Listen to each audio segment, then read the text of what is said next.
Leak होने वाली है। बाहर चलिए, हम लोग जीत रहे हैं। बहुत शुभकामनाएं आप लोगों को। बदलाव होगा, बदलाव होगा, बदलाव होने जा रहा है, बदलाव होने जा रहा है। चलिए, सरकार बना रहे हैं। चलिए, आज जो सूर्य का तेज है ना, वह विकास का तेज है। वह राजनीति में वंशवाद का नहीं रहेगा, भ्रष्टाचार का नहीं रहेगा, पारिवारिक विरासत का नहीं रहेगा।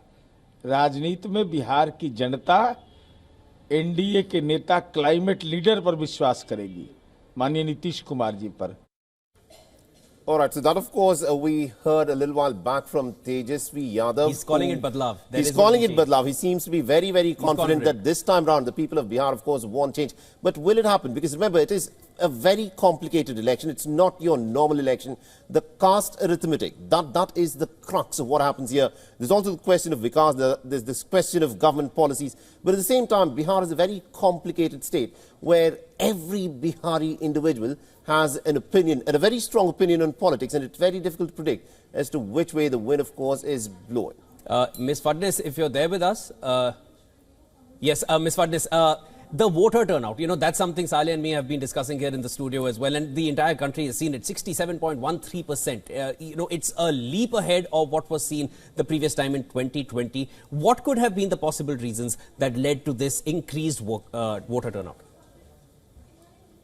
Well, I think it's pretty clear that women have fueled the large voter turnout, and policies of the previous government, policies of Nitish Kumar specifically, have been very pro-women ever since he came to power in 2000. He not only did a lot of work on women's education, which is actually showing now, because Bihar shows, despite its other parameters being miserably low, it shows the highest level of recruitment in the police forces of women. So, I mean, that's a factoid.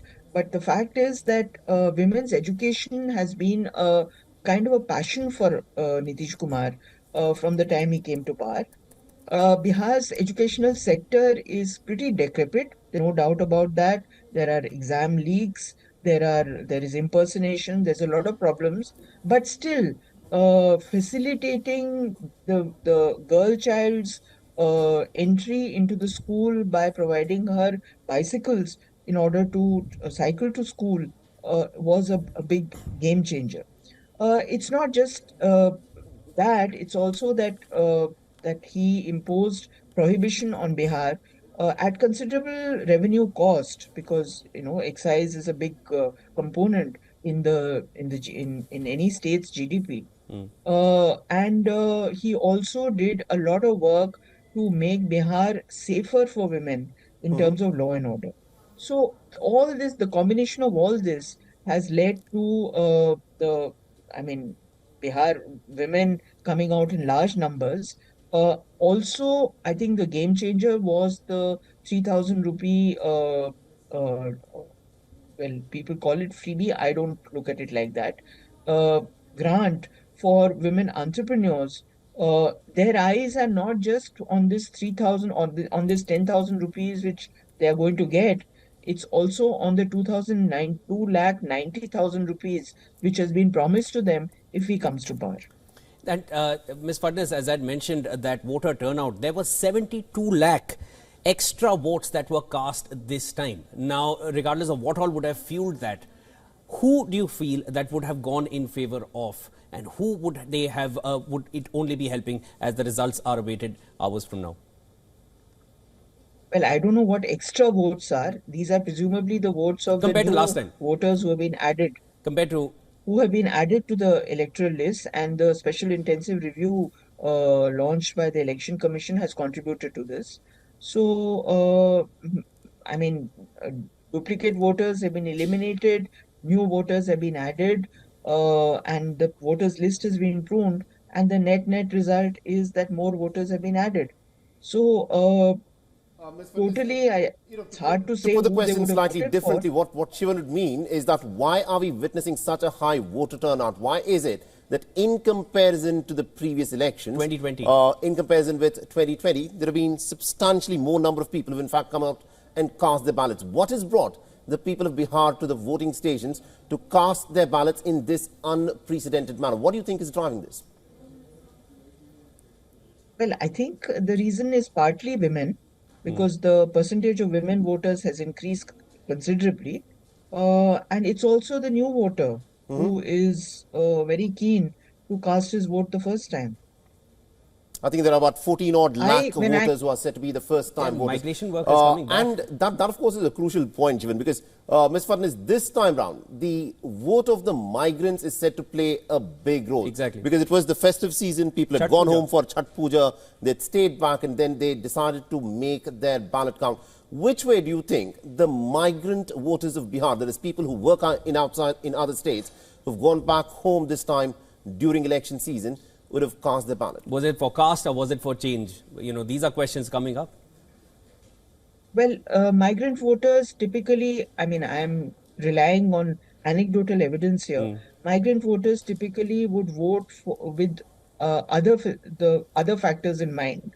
They would vote looking at not just what they are seeing in their state, but also what they have seen in other states, Right. where they may be working and they may be operating. And based on that, that colors their experience. And based on that, they will have come back home hoping that either the same governance model will be continued, or that there should be change. At this point, it's very hard to say which way the migrant voter will vote. Right. That's in the realm of speculation. Ms. But, Fadnis, some people have overall- suggested that even though the migrant population of Bihar, when they go to the other states, they see what they're witnessing. You know, when they are in other states, they're all looked upon as people from Bihar. But the minute they go back home, they're not just people from Bihar, then they go back into their respective castes, where people become Thakur, Brahmin, people of other castes, Muslim. Do you think, you know, once the migrant labor goes back home, they're looking at issues of development, or does the question of caste start weighing in on their minds?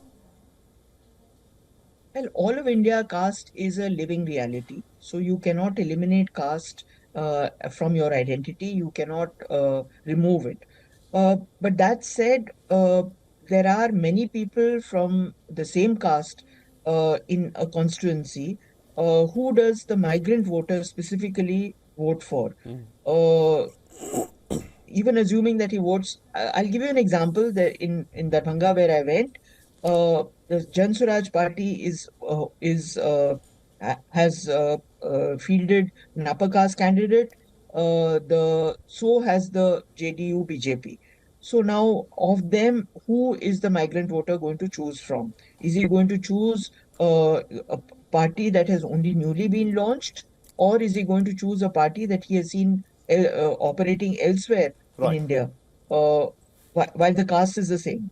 So there are many ifs and buts in this, and I would not like to speculate on this. All right. But overall, it does seem as if the migrant voters' preferences Right. are colored by his experience outside the state. Ms. Fadnis, another aspect that needs to be spoken is every time that an incumbent seeks a re-election, he speaks of his track record. Nitish Kumar has been the chief minister for the last 20 years. He's now 74 years old, and questions have been brought up about his mental acuity.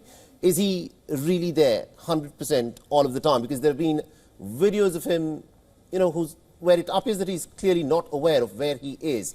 Do you think that has played a role on the minds of the people of Bihar in choosing who they want as their next chief minister?